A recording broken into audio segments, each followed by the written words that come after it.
راہ نزلۃ الاخری عند سدرۃ المنتہا، وہ جو بیری کا درخت ہے جو انتہا ہے مخلوقات اس سے آگے نہیں جا سکتے۔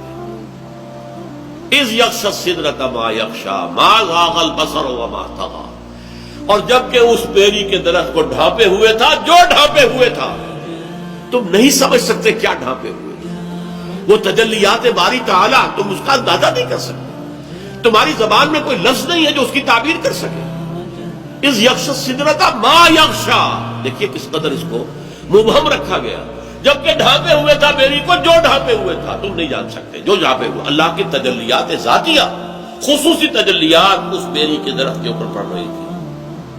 لقد رأى من آیات ربہ الکبریٰ ما زاغ البصر وما طغی، ما زاغ البصر وما طغی، نہ تو نبی کی نگاہ ٹیڑھی ہوئی، کج ہوئی، یعنی جب آپ کے سامنے فرض کیجئے کہ ایک دم بہت بڑی روشنی کر دی جائے تو آپ نگاہ ہٹائیں گے کیونکہ اس روشنی کی آفتاب نہیں لا پا رہے، نہیں، نبی نے دیکھا ہے، نگاہ جما کر دیکھا ہے، اس کے اندر یہ صاحب تھی، یہ توانائی تھی، یہ صلاحیت تھی۔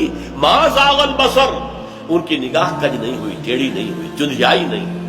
ما زاغ البصر وما طغی، وہ حد سے آگے بڑھی بھی نہیں، ادب کے اندر نہیں، حد ادب سے تجاوز نہیں کیا۔ اب یہ دیکھیے دونوں کیفیات اس کے برعکس ہیں۔ عین مثال میں مجھے حوصلہ نظر نہ تھا، گرچہ بہانہ جو رہی میری نگاہ بے ادب، میں تو بے ادب ہوں، کوشش تو میں کرتا رہا کہ کوئی جھلک دیکھ لوں، لیکن میرے اندر اس کی توانائی تھی ہی نہیں۔ لیکن یہاں یہ ہے کہ محمد نے مشاہدہ کیا ہے ان تمام جو بھی تجلیات ربانیہ ہو رہی تھی اس بیری کے درخت پر۔